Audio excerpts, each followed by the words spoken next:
it's so easy for us to paint silver linings. And one of the things I've been thinking a lot about is just what does it mean in interracial relationships? For me, it was important to remind people that it's okay to feel uncomfortable and it's okay to have hard conversations and it's okay to enter in and to feel pain. And this is part of the experience. And again, for those of us who are white, I think a lot of times because we innately hold the privilege of choice, we are able to choose whether or not we even want to enter in.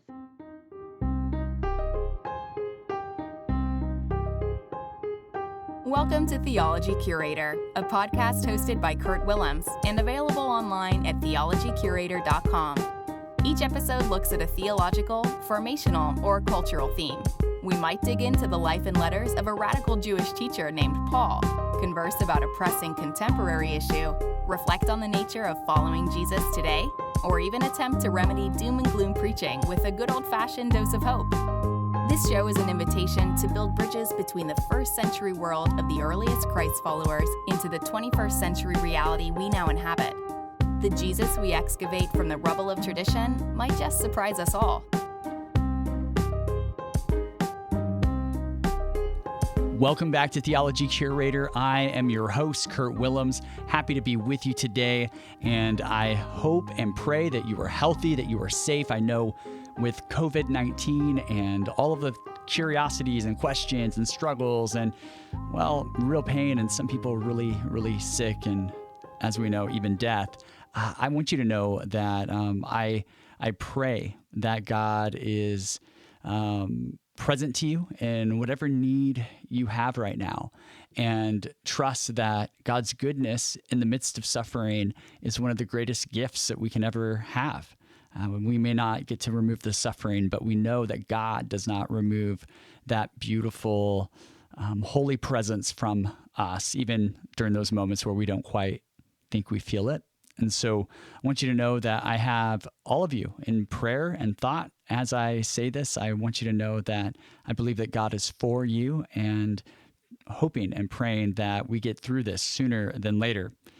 I get the opportunity today to introduce you to a good friend of mine. Her name is Cara Meredith, and she wrote a book last year called The Color of Life, A Journey Toward Love and Racial Justice.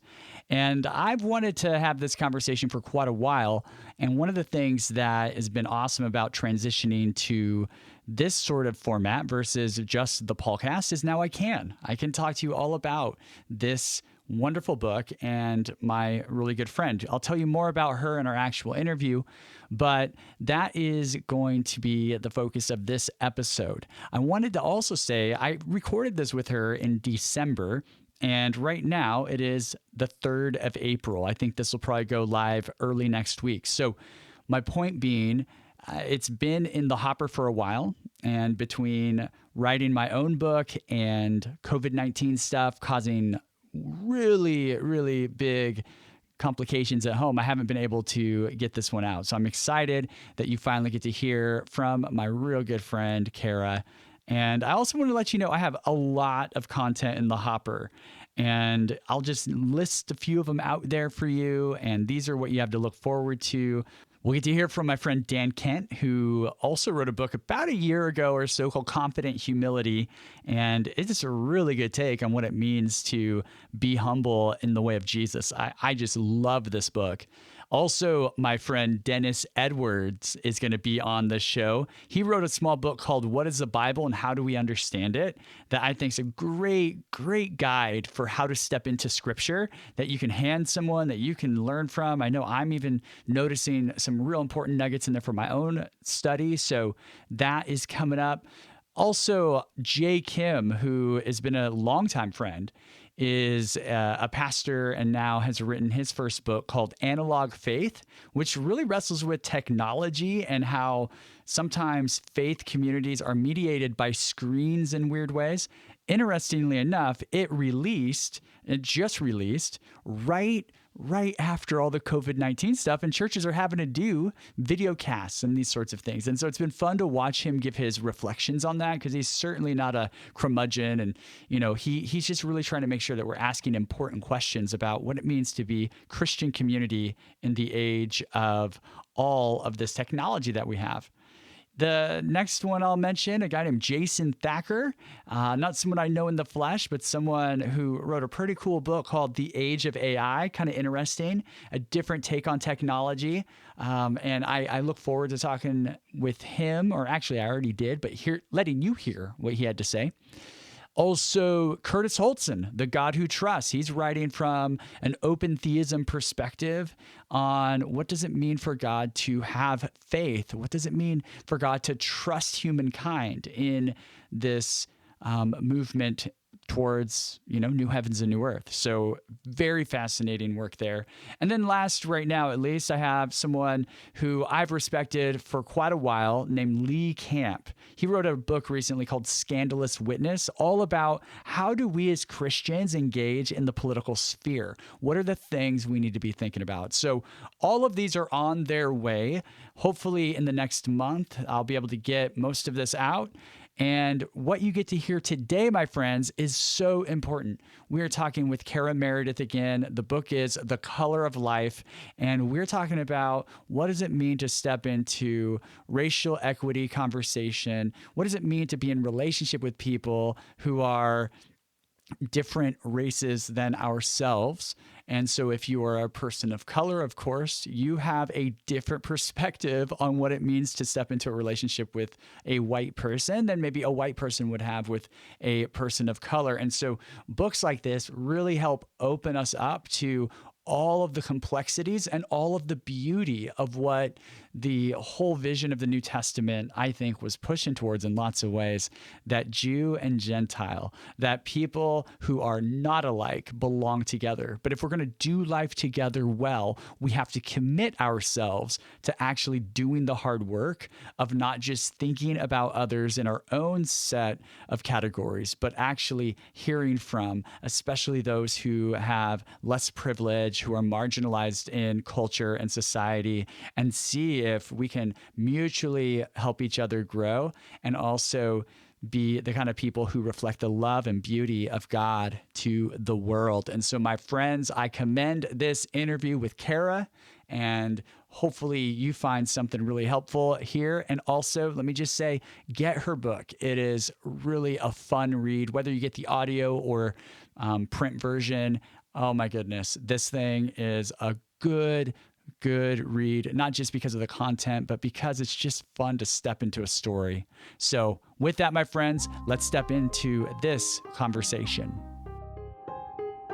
I want to welcome you back to the podcast. And today I'm sitting with Cara Meredith, who is a personal friend. So this is really cool. Cara, it's great to be able to do this with you and get to share your story and your book with a ton of other friends out there. I'm so excited to be here with you, albeit virtually.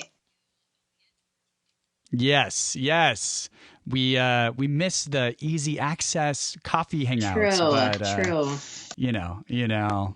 So, I mean, in short, tell us a little bit about your journey and kind of your background as far as what led to, your own faith upbringing, especially as it regards moving towards this book, and anything else you feel like sharing just about your story. Absolutely.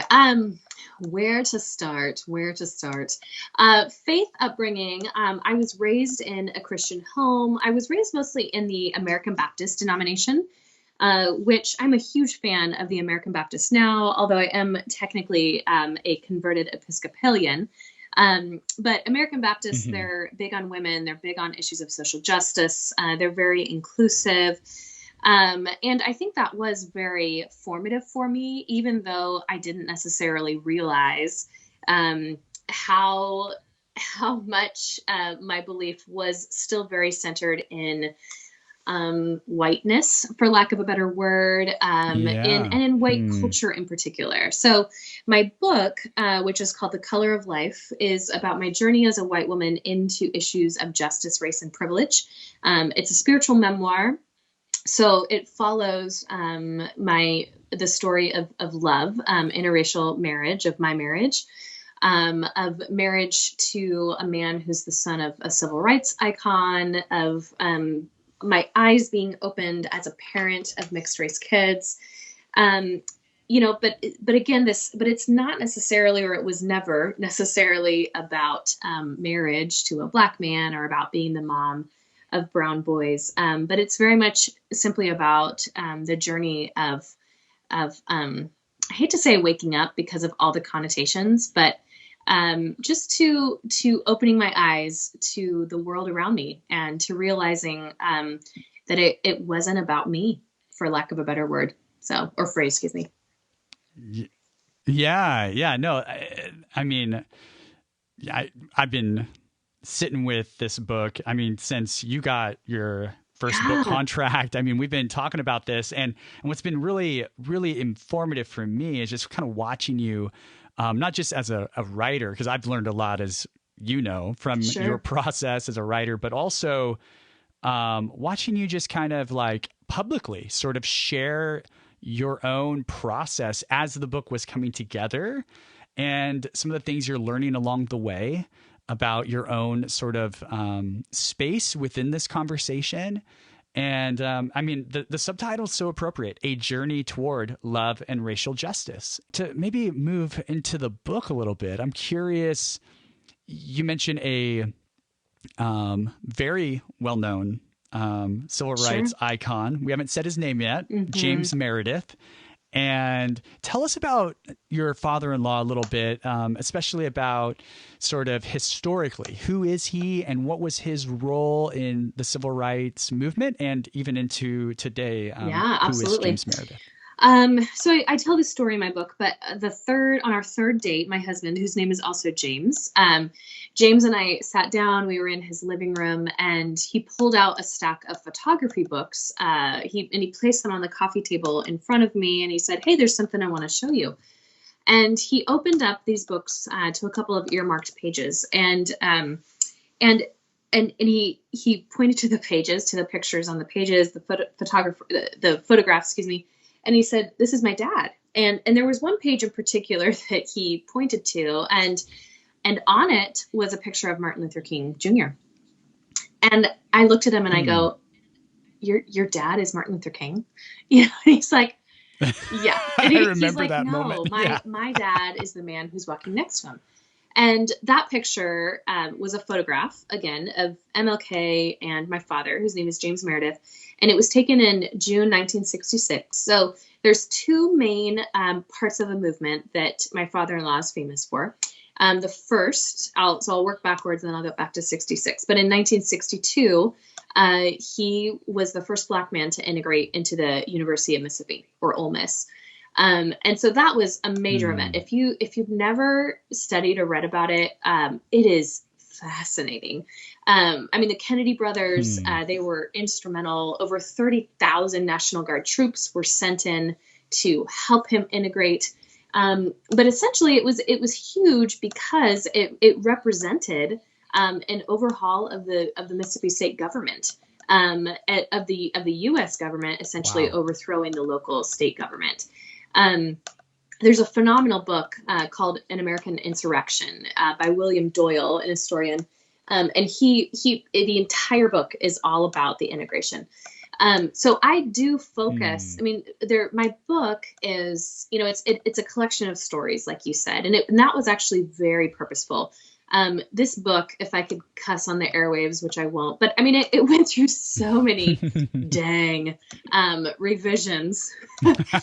And, but one of the things when it finally got to the editorial process, the editor said, when we're thinking about the primary audience for this book, and the primary audience being a white audience who doesn't think the issues of race have anything to do with them, then we really do have to employ story as much as we can. So the book is very story driven. So it's memoir, but again, it's very story driven. So some of the stories are poignant and some of the stories are funny, but many of the stories are historical, and it goes along with my process of learning. So it deep dives first into the integration, but there's a lot about James Meredith present tense and about some of the trips I've taken to Mississippi.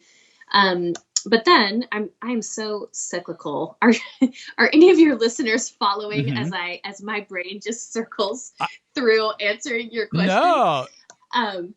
I think I'm following. You're picking going. up what I'm putting down. Perfect. So much. So 62, that was the main thing that's the main thing that my father-in-law is known for. But then in June 66, so just under 4 years later, he led the Meredith March Against Fear, which was a one-man march, solo march, through the state of Mississippi for Black voting rights. The Voting Act had just passed in, I believe, 64. So Johnson passed the Voting Act, but not all of the states in the Union, and certainly not the southern states, were following the government mandate. So that's where you saw Selma in 65. But then you also saw in Mississippi, you saw the Meredith March Against Fear. So that's where, even though Blacks, African Americans, have been given the right to vote, the local governments were still putting so many barriers. There still were so many separations that existed that prevented African Americans from actually registering. So the registrar, the town registrar, for instance, would have very untimely hours. Like, that was a huge thing. One of the main things they would do is they would create tests that were so hard that no one could pass them. So in order to fully register to vote, you had to pass a test. So there were a number of different things that really King took up the cause after the Voting Rights Act was passed, because they still weren't seeing equal numbers, so they could ultimately see change in government. But then 66, June of 66, my father-in-law set out, and he decided to take this march through the state of Mississippi by himself. He didn't intend for anyone to join him. He's a rather solitary kind of figure. He's very militaristic minded. And on the second day of the march, a white supremacist shot him. And shot him using a pellet gun. Wow. So not to negate shots fired, but there were over 460 pellets that were in his body at the time. And he survived, though. He was in the hospital for a couple of weeks. But at the end of that month, what happened from that is that even though it was intended to be, again, a single man's march, his injury, the fact that he was shot, brought about more national attention. So that's where you then had King, Stokely Carmichael, all these other leaders from the Southern Christian Leadership Coalition, who came alongside my father-in-law and first began to march for him. But then at the very end of that month, where that one picture was taken, that's where my father-in-law was able to join in the walk or the march for the last couple of days. So, I visited the National African American Museum of History and Culture a couple of years ago.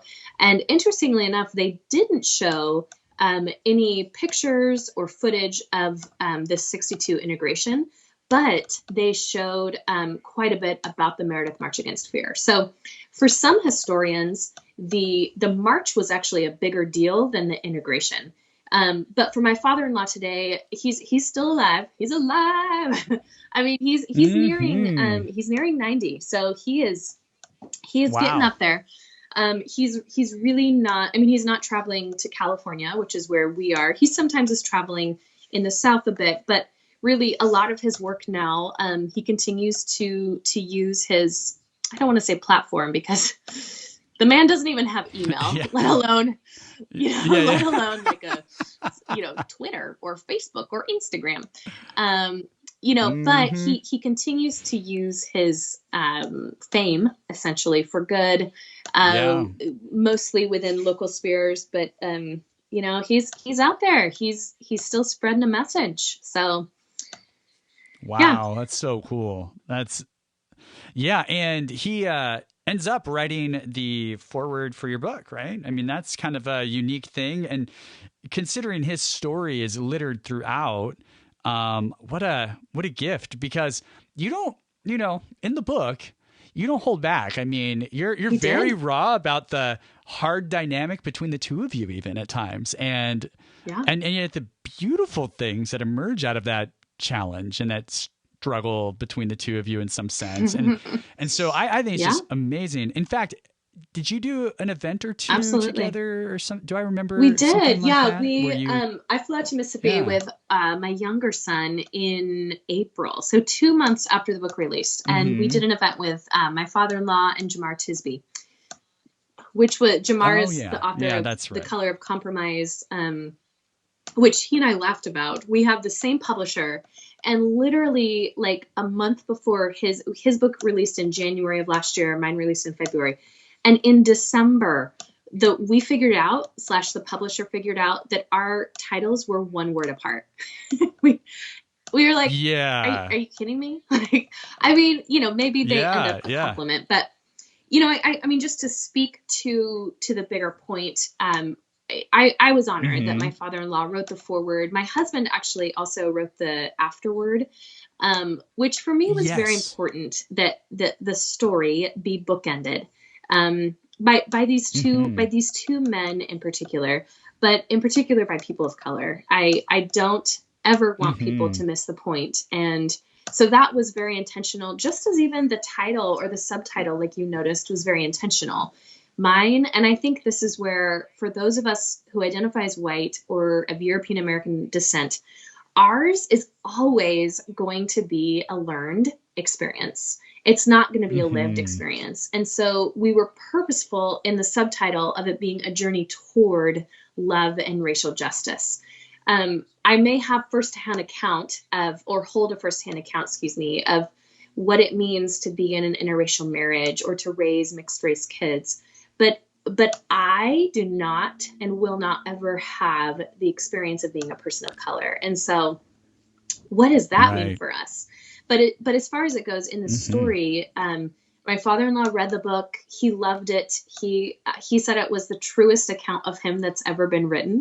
But yeah, what a gift. But it is one of those that, it's so easy for us to paint silver linings. And one of the things I've been thinking a lot about is just, what does it mean in interracial relationships, not just in an interracial marriage, but the thing is that, I mean, racial dynamics are real. And when we, especially when we as white people, ignore the fact that is part of the experience and also enters into being part of the relationship, then we're not leaning into the fullness of it. And so for me, it was important, not just with my father-in-law, but really with a lot of the different interactions, to remind people, maybe inadvertently, but to remind people that it's okay to feel uncomfortable, and it's okay to have hard conversations, and it's okay to enter in and to feel pain. And this is part of the experience. And again, for those of us who are white, I think a lot of times, because we innately hold the privilege of choice, we are able to choose whether or not we even want to enter in. I mean, we have a choice whether or not to even enter into advocacy or into justice work or into fighting or into any of these things. But we have the choice whether or not to even enter into discomfort. And who said that was a good thing? So yeah, absolutely. Oh, that's so good on so many levels. And so we have this story about your father-in-law, and there you are. If we were to come back a little bit full circle, there you are. You're in your newish boyfriend's apartment, and he's showing you this picture and kind of starts to tell you the story. How does that shape the trajectory of your relationship? Because my guess is, and correct me if I'm off on this at all, but my guess is that like many folks who are white, it was a lot of that colorblindness was built into us, right? Like, hey, I totally would date someone of another race. It's no big deal, right? And it seems like part of your story is actually saying, hold on, actually, it's a huge deal, but not for the reasons I would have thought. And so can take us kind of through some of that journey without, you're not reading your book. So just some things that come to mind as you say, wow, from that living room experience, our relationship shifted. I mean, there's so many things that I could say right here. Where do we even start? You know, I'll start backwards and I'll talk in circles as I often do. But hey, Kurt see me preach, so this is nothing new. Hey, and you. Hey, she brings fire. Listen, let me just say that really bluntly. You bring fire, so don't even worry about it. Just bring it. Come on now. So here's the fire. F-I-A-H. There it is. Dang. Yes. So there was something that started that night in the living room. And what I was going to say is last week I had this event and was speaking on an event. They asked me to speak specifically about women and equity. And not about my book, but about how the conversations that I've participated in and or that others have participated in with me over the last 10 months have changed me. And a huge, wow. and in particular, I mean, most of those conversations were with women, most of whom were friends, all of whom were people of color. And so the line I kept repeating, which I think I already said on the podcast, but I said, I realized, I thought that this song was about me. And so I think that's part of what happened that night in the living room is that even though I didn't know the how or the why or anything else, I realized that this song was about me. Or that I realized that I thought that this song was about me. And part of that night served as an invitation to begin to unpack and maybe to not sing that song anymore. But it's really hard not to sing that song when you've sung that song your entire life and or when you're good at singing the song and why, you know, for instance, you and me, we are white. We are both faith leaders. We are both competent at standing in front of an audience and holding a microphone and guiding people toward God. And for me, and I think probably for you, it's also something that gives me life. And so I can look at all of those things and I could say, but this is my giftedness and this is my talent. And this is what I'm good at. And this is my education. And so it's therefore my privilege and my right to do this. I've earned this. But in realizing that this song is not about us, we realize, and we realize those who haven't been afforded the same opportunities and privileges that we have. We realize that maybe our responsibility is to listen more than it is to talk. That our responsibility is to learn, that our responsibility is to shut up, that our responsibility is to create spaces of equity so that everyone has a seat at the table and not only has a seat, but is past the mic. So I don't know if I'm even answering your question, but there was a whole lot that began that night in the living room. You know, and for me, I think about, you know, I just remember going, wow, I didn't even know. I'm sure that I learned who James Meredith was, probably in my junior U.S. history A-push class, probably in undergrad classes for education because I was an education major. I'm sure that I've read his name. I've learned about him. I've probably even taken tests about him, but it's always been my privilege to let that information go in one ear and out the other. And, you know, and so that's where, for me, entering into this conversation, which really that's what the whole book is. The whole book is simply an invitation to enter into the conversation. Now, no matter what, you know, whether you're that primary audience, which to be totally honest, I don't think that's who's really reading the book. If it were, if that were the audience, then I would start seeing a whole lot more hate mail than I am right now. I mean, and I just say that plainly because when we are given an invitation to enter into the conversation, we're given an invitation to wrestle with power and privilege, and to lay down power and privilege. And so that's where, right now I think the book is still mostly in the hands of a lot of folks who already believe who are already advocates for racial justice. And so there's probably more resonance that's happening with folks than there is dissonance quite yet.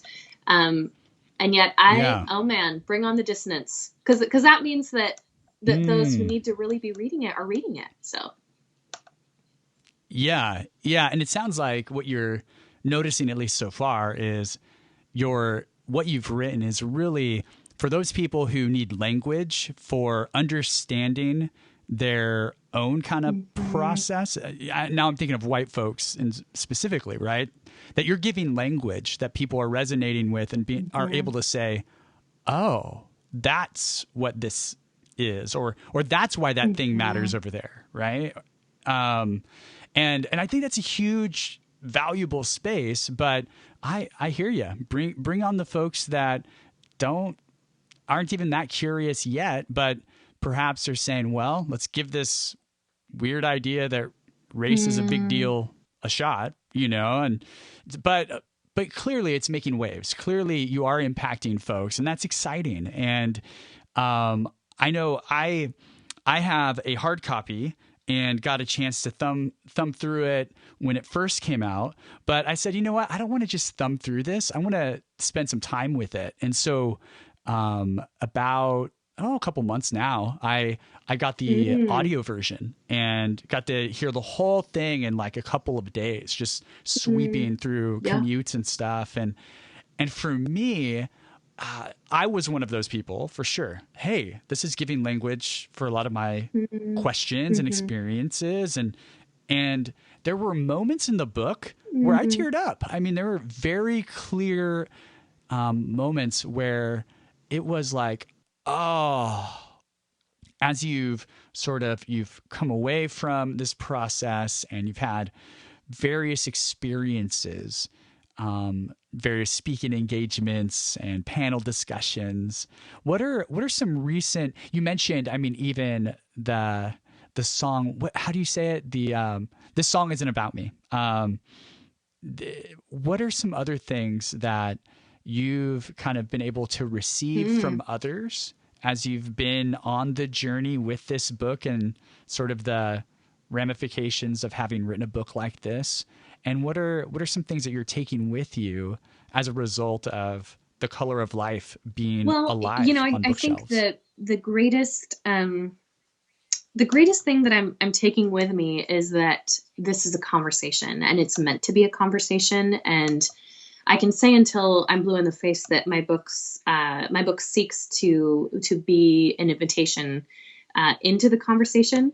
But if I am not highlighting or making real, exemplifying actual conversation, then I defeat the purpose. Is that, I don't know if I'm saying that correctly, but I mean, this is for you. So listeners, everyone knows this, but Kurt will be releasing a book and I mean, still a long ways away, a year and a half, a little less than that. Yeah. But, I think in the writing or in the publishing world, there's a standard way in which things happen. And so typically a writer, the publisher publishes the book and then someone decides to throw you a party and the author stands up on stage and he or she reads a couple of excerpts from the book and maybe makes some witty, pithy side commentary and people laugh or they take notes.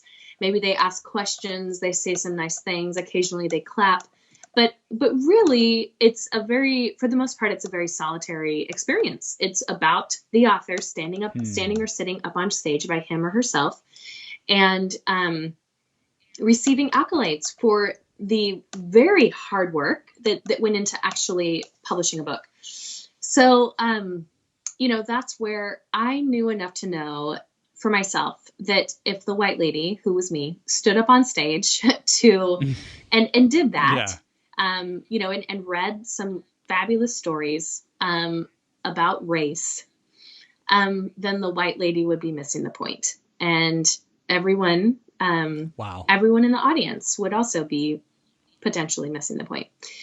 So I just say that because for me, all of the conversational events that have happened in the last year have served to further drive home the point that this is about the conversation. The greatest thing that I can do is, and I've already said this on the podcast too, or on the episode, but is to listen and learn and listen some more. And so it has been an honor to hold those stories, to hold the stories of other women, sometimes of other men. But, I had the very first conversational event that I did,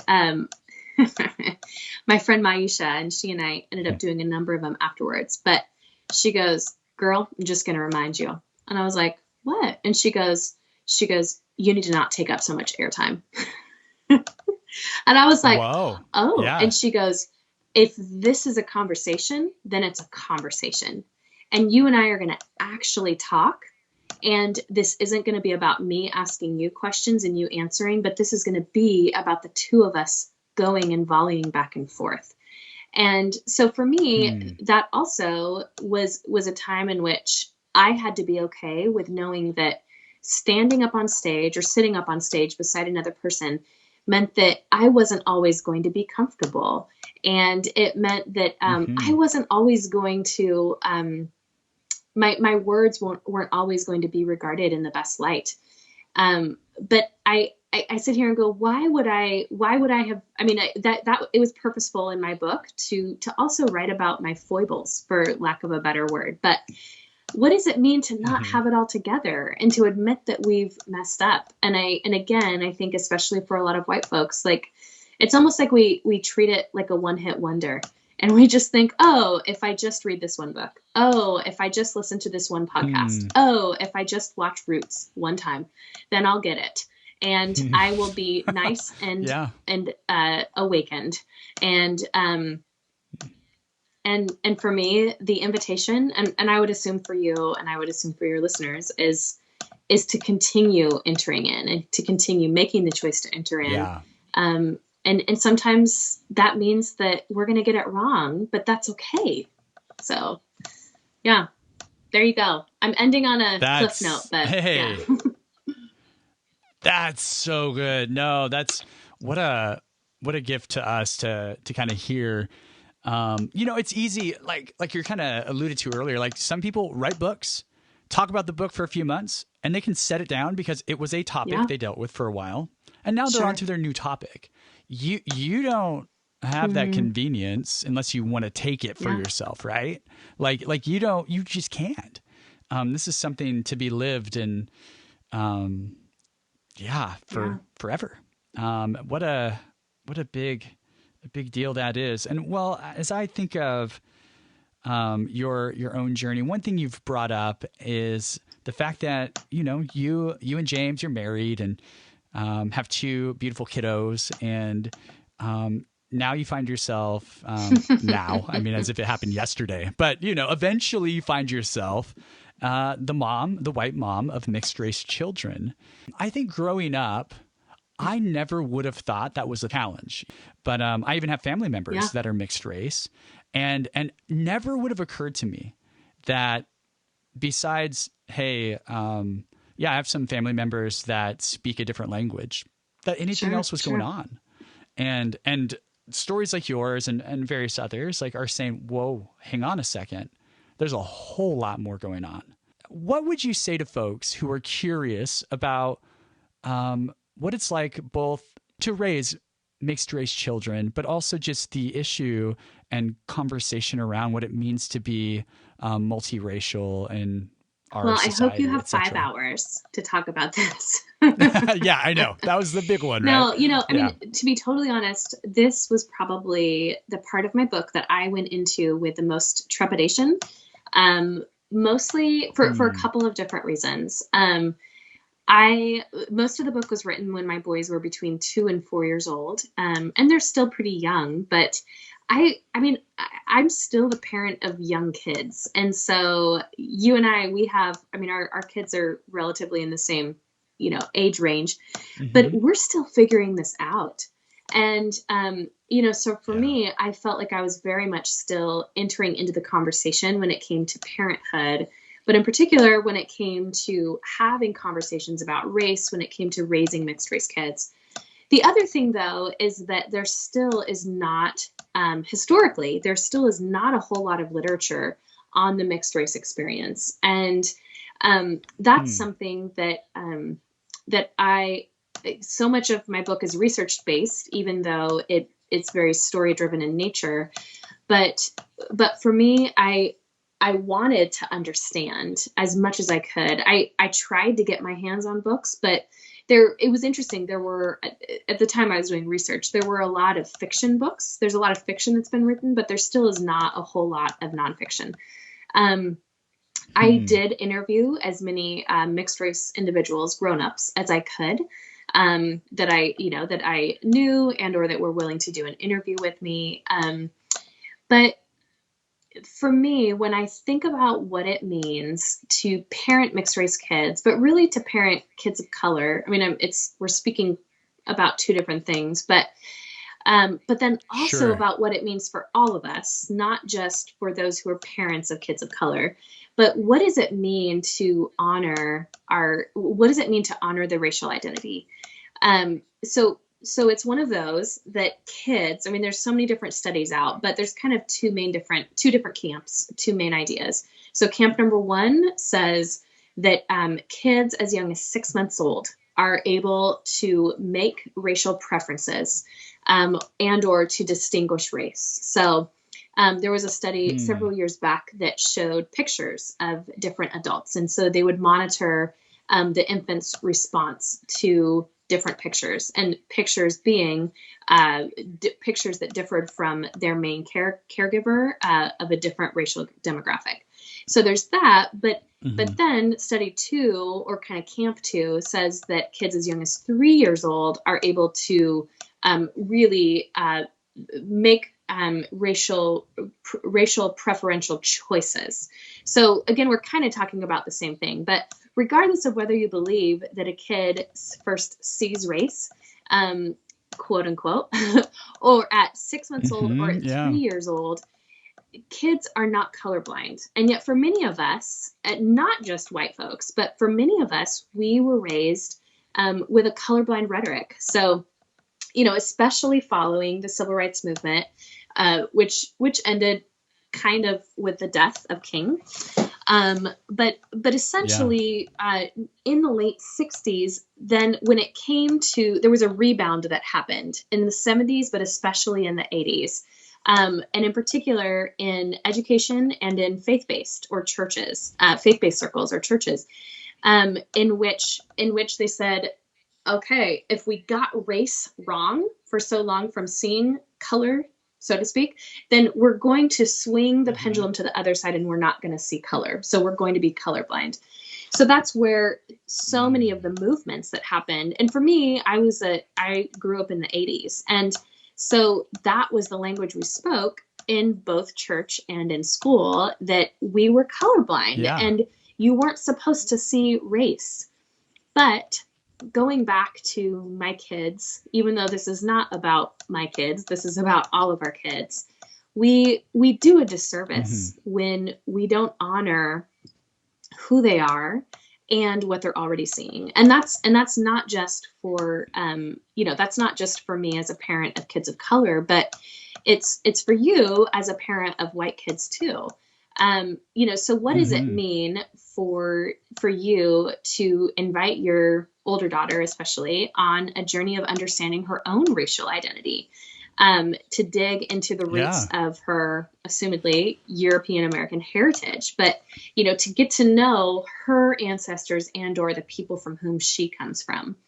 For my boys, we talk about race, we talk about color, we talk about ethnicity and culture. I mean, you'll hear me use those words, race, ethnicity, and culture. We're talking about three different things there, but my kids notice it. But for me to give them permission to talk about it is huge. And it also then normalizes the conversation so that it doesn't become something that if my older son brings up race at the dinner table, that I don't know how to respond and I don't know if I'm going to say the right thing. And so I just shut down the conversation, because if we shut it down, then we're further perpetuating a message that it's not okay. It's a taboo subject. It cannot be talked about. So what does it mean for us to enter in? What does it mean for my boys to see pictures that look like them in the books we read and in the movies we watch?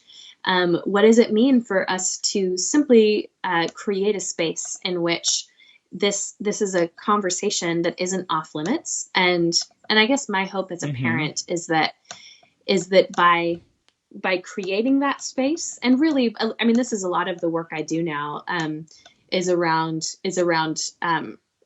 seeking to equip parents to enter into the conversation. But hopefully, this begins to break down further walls.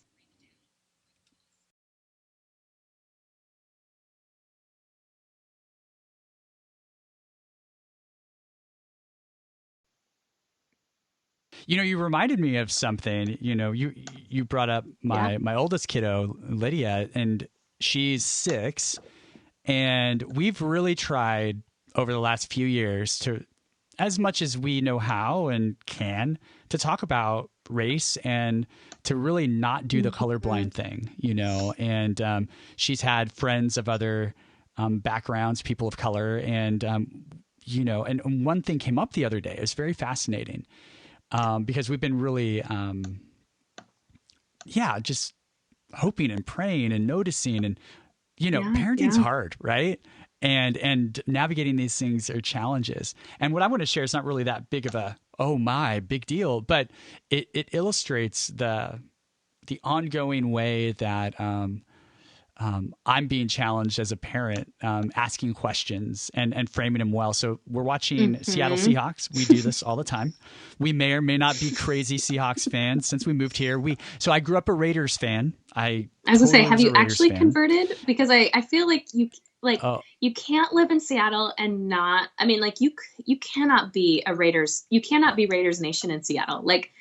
You are a 12th man. And I mean, Seattle has exploded. This did not exist when I went to school up there 20 years ago. You better not have any black and white gear is all I'm saying. So none. It's all gone. So as a high schooler, even when I played high school football, my undershirt under my pads was like a Raiders shirt. Like I was hardcore, cut off, crop top, because it was under my pads. And everyone was like, oh, brother. Because I had all these white friends that were all like 49ers, we're white people, and I don't know if that's true everywhere, but in the Valley where I grew up, it was almost like most white people like the 49ers and most Hispanic people like the Raiders or the Cowboys if they're out there a little bit, And so anyway, that's a random tidbit that has nothing to do with much. But when we moved to Seattle, it'd been after a season of, I as a pastor, I just wasn't watching much football. Lauren wasn't into football.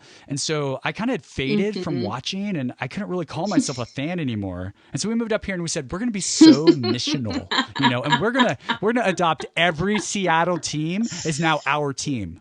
Right. And so we were hardcore. And so, but what was cool, Lauren magically loves football now. And so it's like a big deal in our house to watch the Seahawks. Lydia has a Russell Wilson doll, multiple jerseys. I mean, it's a big deal.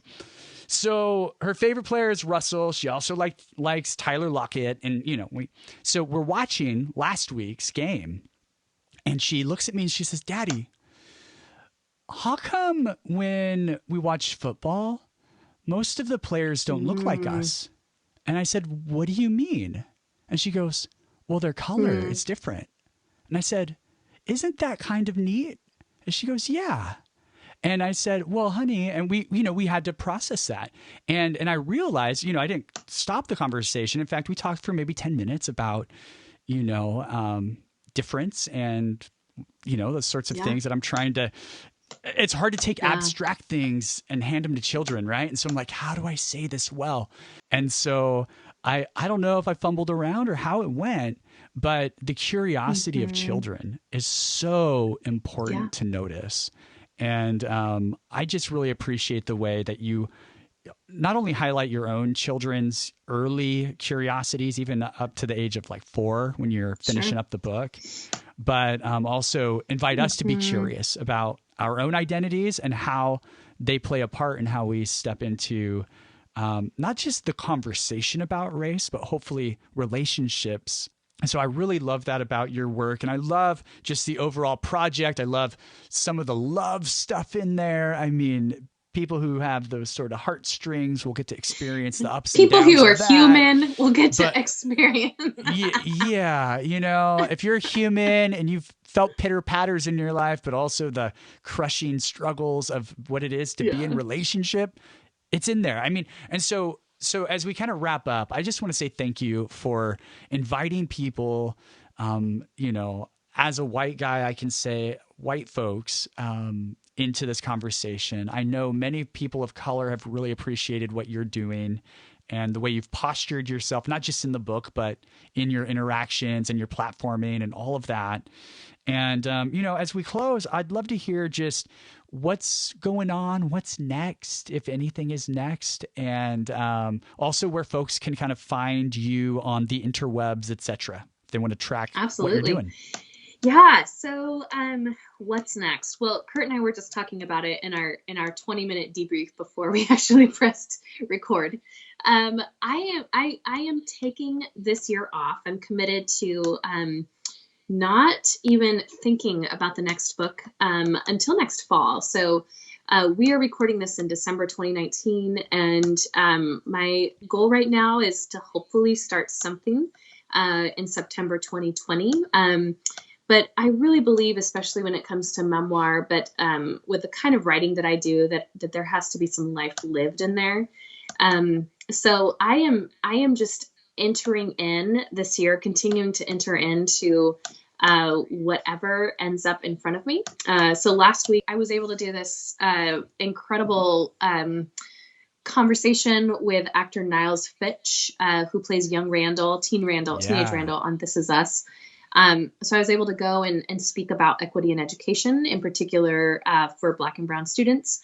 And then the next day I was able to speak on women and equity. And so a lot of my work is starting to be around equity, which is such an interesting turn. I mean, I guess that's what the book's about, but I am passionate about it. And I love inviting people into the conversation. So I've got a number of events coming up, which are exciting. And then otherwise, I would love to connect online. I do a fair amount of freelance writing. And so, but I also hope to always be showcasing different writers and different things that might make you think. So Facebook and Instagram, Cara Meredith Writes, and then Twitter, CaraMac54.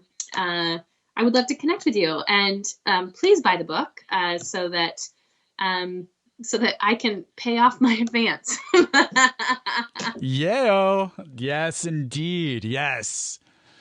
Oh my goodness. Yeah. Well, hey, I'm really excited that we got to finally have a conversation like this. You know, we would have had it sooner, and I've said this to a couple of other people, but it used to be that all I did was Paul, and now I don't just do Paul. And so magically, I can talk to all of these friends I have out there that are writing cool books or doing cool projects. So I am just so thrilled that you're doing what you're doing. Hey, and friend, I will definitely be inviting folks to check out your book, and thank you for what you've done so far, and we'll look forward to seeing where it goes from here. Thank you.